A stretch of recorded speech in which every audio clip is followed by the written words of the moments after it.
d'abord, félicitations et merci à tous pour votre participation au Festival du film scientifique.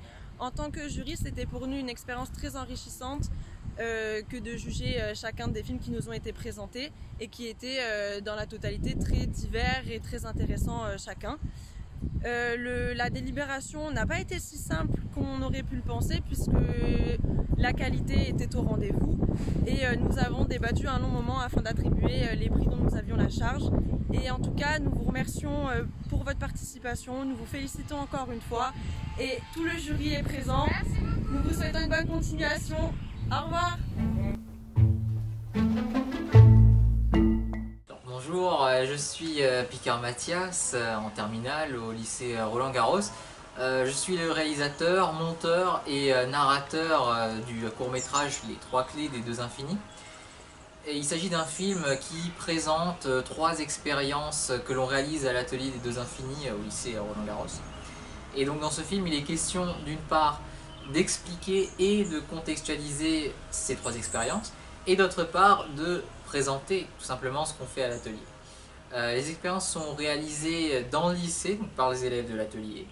Les images de ces expériences ont été filmées par l'atelier cinéma du lycée quelques jours avant la journée de l'innovation 2020.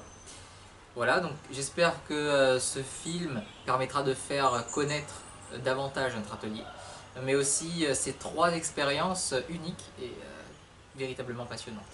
Ce système permettra de maintenir la céramique à son état supraconducteur durant le trajet. Une fois qu'elle est suffisamment refroidie, on peut retirer le cal. La céramique lévite alors sur le circuit. De même, cette dernière est ancrée au circuit. Cet ancrage l'empêche de dévier ou de sortir du circuit. On procède de manière analogue sur rail droit. L'ancrage est testé à l'horizontale, en position oblique, mais aussi à la verticale.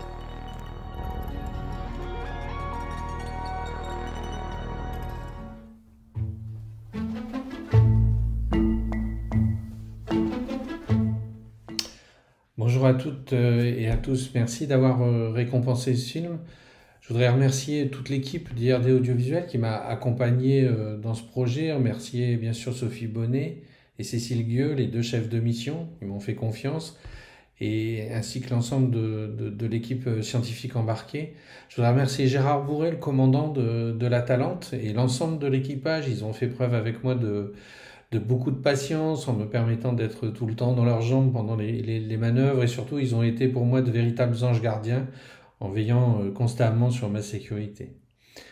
Juste un mot sur la campagne océanographique. Ça a été une longue campagne océanographique, presque 40 jours de mer, une tension forte liée en premier lieu à l'incertitude de trouver ces sources hydrothermales peu profondes, et quel soulagement lorsque sur les écrans se confirme leur présence, mais aussi une tension forte liée à la fatigue.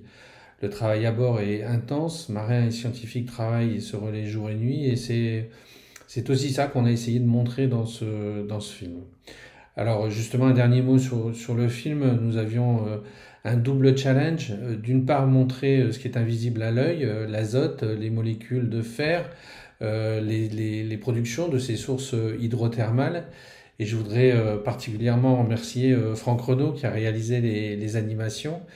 Et puis d'autre part, essayer d'être pédagogue, c'était notre deuxième challenge, pour permettre d'appréhender ces phénomènes complexes que sont les échanges entre l'océan et l'atmosphère.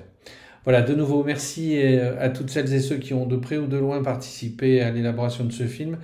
Merci à vous de l'avoir distingué. À bientôt. Une frontière semble se dessiner le long de l'arc des Tonga. Avec plus de 3000 km de failles volcaniques, c'est l'une des zones où la densité de volcans sous-marins est la plus forte au monde. Le résultat de la brutale rencontre entre les plaques australiennes et pacifiques. Donc il y a vraiment un problème de connaissance. Comment ces volcans très peu profonds alimentent les eaux de surface en éléments chimiques qui vont permettre ensuite de nourrir une partie de la biologie de ces zones.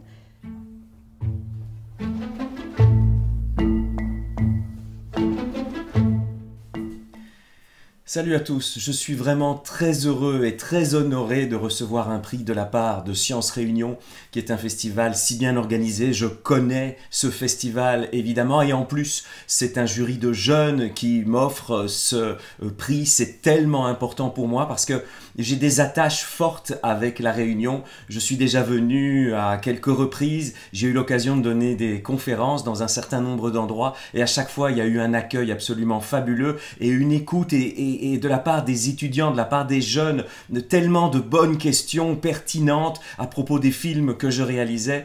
Et donc, j'ai vraiment quelque chose de particulier dans le cœur vis-à-vis de la Réunion et vis-à-vis du festival de Science Réunion. Donc, merci vraiment infiniment. Je suis très honoré. Je vous envoie 1000 baisers depuis Bruxelles. Au revoir. Bienvenue à tous. L'être humain est-il une espèce en voie de disparition? En tout cas, de plus en plus d'études montrent que la fertilité masculine est en diminution, notamment en Europe.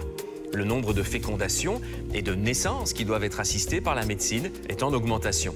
Alors, faut-il s'en inquiéter? Quelles sont les causes de ce déclin du sperme et quelles sont les solutions pour y remédier? Voici les dernières nouvelles en provenance des bourses. Ce bébé est-il un miracle? Un aventurier victorieux d'une épreuve périlleuse? En tout cas, les cliniques de fertilité constatent que de plus en plus d'hommes ont des problèmes avec la production de spermatozoïdes. C'est le cas, entre autres, à la clinique de la fertilité de l'UZ Bruxelles, à Jette.